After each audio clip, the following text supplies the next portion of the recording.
लोगों को भारतीय संस्कृति की चिंता हो, उन्हें वेदांत के पास निश्चित रूप से जाना ही पड़ेगा।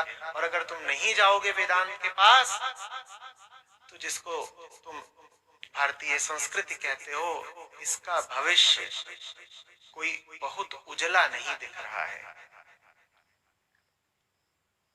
नई पीढ़ी बस नाम की भारतीय या सनातनी रह गई है।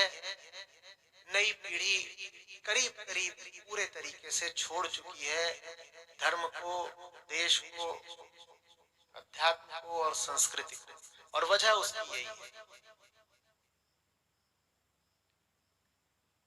जो जबरदस्त खजाना है हमारे पास, जो अमूल्य और अनूठी निधि है हमारे पास, उससे हमने अपने आप को भी वंचित रखा है और अपनी युवा पीढ़ी को भी वंचित रखा है। भारतीय संस्कृति पर भारतीयों को गौरव तब तक नहीं होगा जब तक वो अपनी संस्कृति के अर्थ को खोलने वाली कुंजी का प्रयोग सीख नहीं लेते। और उस कुंजी का एक ही नाम है वेदांत, जो कि बात बहुत सीधी है।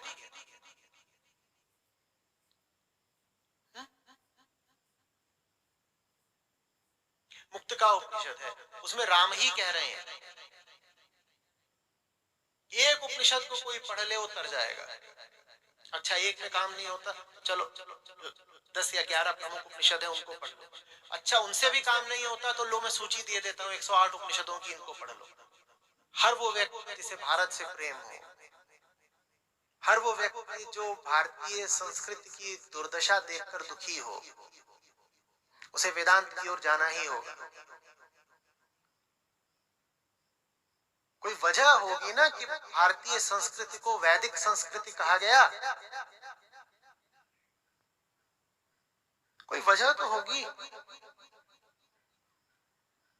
और भूलिएगा नहीं कि वेदांत में ही जो दर्शन है, उसी दर्शन से समस्त भारतीय अध्यात्म, धर्म और संस्कृति प्रस्फुटित हुए हैं। वास्तव में भारत से धर्म की जितनी भी शाखाएं फूटी हैं, आप उनमें से अगर किसी को भी गहराई से समझना चाहते हैं तो आपको वेदांत पता होना चाहिए। एक बार आपने उपनिषदों को पढ़ लिया, उसके बाद आपकी अपने धर्म में और अपनी संस्कृति में आस्था जगेगी और गौरव उठेगा। उसके बाद जितने आते हैं वो लोग और तथाकथित लिबरल भी और वामपंथी भी और बुद्धिजीवी भी, जिनका जीवन यापन ही इस अभियोग पर होता है कि भारत पिछड़ा हुआ है, भारत का विचार पिछड़ा हुआ है, भारत की संस्कृति पिछड़ी हुई है, भारत का धर्म व्यर्थ है, इन लोगों को आप करारा जवाब दे पाएंगे। और हो सकता है आपका मन भी ना करे इनको बहुत जवाब वगैरह देने का, मूर्खों के मुंह कौन लगना चाहता है।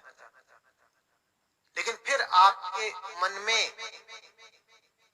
एक अटूट और अटल और अकम्प विश्वास रहेगा, अपने प्रति भी, अपने अतीत के प्रति भी और वैदिक धर्म की सच्चाई के प्रति। अति संक्षिप्त ग्रंथ है उपनिषद और भारतीय दर्शन का मुकुट है, शीर्ष है, ताज है।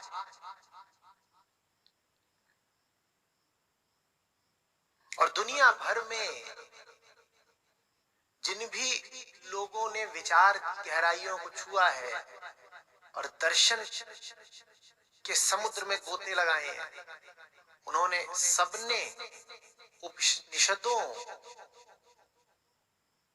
की न सिर्फ प्रशंसा की है बल्कि उनको पूजा है। मैं भारत भर की बात नहीं कर रहा, मैं अखिल विश्व की बात कर रहा हूं। अगर कोई है वास्तविक विचारक, चिंतक दुनिया में, और वो कहे कि उसे उपनिषदों का पता नहीं, तो फिर न उसके पास विचारणा है, न चिंतन। तुम्हारी संस्था अपनी ओर से पूरी कोशिश कर रही है कि वेदांत को जन जन तक पहुंचाया जाए। उसी से अध्यात्म है और फिर उसी से संस्कृति है और फिर उसी से भारत का भविष्य भी है।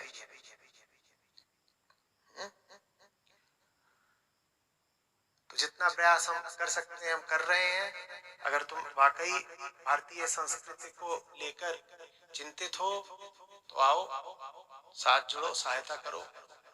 बड़ा विशाल अभियान है, सबकी सहभागिता की जरूरत है।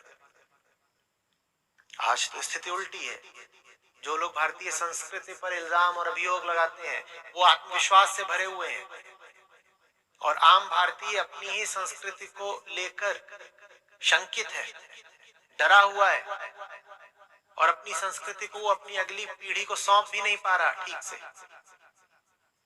ये स्थिति सिर्फ एक तरीके से बदल सकती है। चलो उपनिषदों की ओर।